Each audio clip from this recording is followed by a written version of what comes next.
सर्वात आधी परमपूजनीय भारतरत्न डॉक्टर बाबासाहेब आंबेडकर यांच्या महापरिनिर्वाण दिनानिमित्त अभिवादन 68वा महापरिनिर्वाण दिन आज होतोय।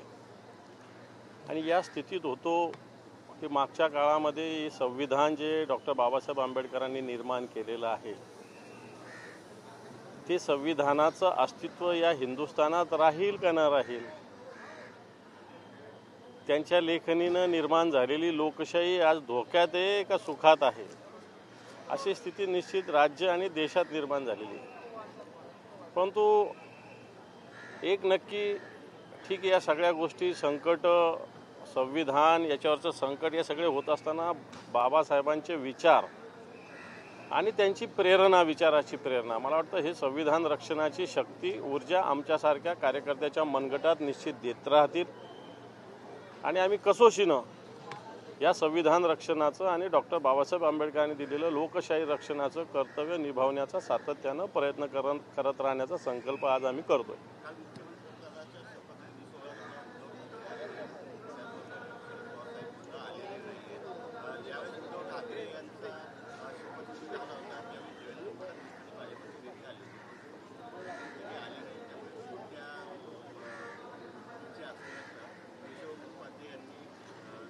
मला असं वाटतं ईशो उपाध्ये कोण मला माहिती नाही, परंतु ज्यांनी खऱ्या अर्थानं लोकशाहीचा खून या महाराष्ट्राच्या गल्लोगल्ली पाडलेला आहे,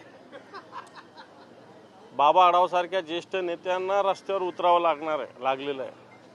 आणि या महाराष्ट्राच्या ठिकठिकाणी आंदोलनं होत आहेत ईव्हीएम विषयी, पैसे वाटप करून मतं खरेदी केल्याविषयी। आणि मला असं वाटतं असं कृत्य करून आलेलं सरकार किंवा ज्याच्या काळामध्ये 7 महिन्यात शिवाजी महाराजांचा पुतळा पडला, ज्याच्या काळामध्ये हजारो शेतकऱ्यांनी आत्महत्या केली, ज्यांच्या काळामध्ये महिला माता भगिनींचं संरक्षण नाही, दीन दलितांचं संरक्षण नाही, अशा लोकांचं सरकार लोकशाहीची पायमल्ली करून आलेलं असेल तर मला असं वाटतं त्याला जाण्याची आवश्यकता नाही। पूछो। आज परम पूजनीय बाबा साहब आम्बेडकर जी का महापरिनिर्वाण दिन है। ये स्थिति में ये दिन है आज का है, इस हिंदुस्तान में संविधान की रक्षा ये इशू बड़े पैमाने पे आ रहा है। महाराष्ट्र में, हरियाणा में जो पिछले समय इलेक्शन हुए, इसमें भी संविधान और डेमोक्रेसी लोकशाही की धज्जियाँ उड़ाई गई है। और ऐसी स्थिति में बाबा साहब आम्बेडकर जी के विचार इस महाराष्ट्र के जनता को नहीं तो देश के जनता को एक ऊर्जा देने वाले हैं।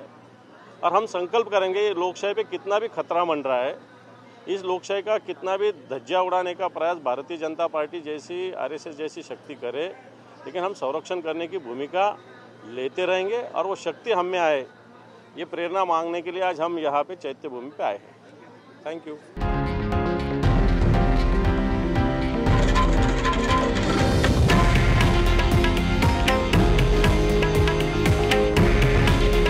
हे आहे देशातील नंबर 1 न्यूज नेटवर्क आणि आपण पाहत आहात TV9 मराठी। काळजी तुमची, हित महाराष्ट्राचं।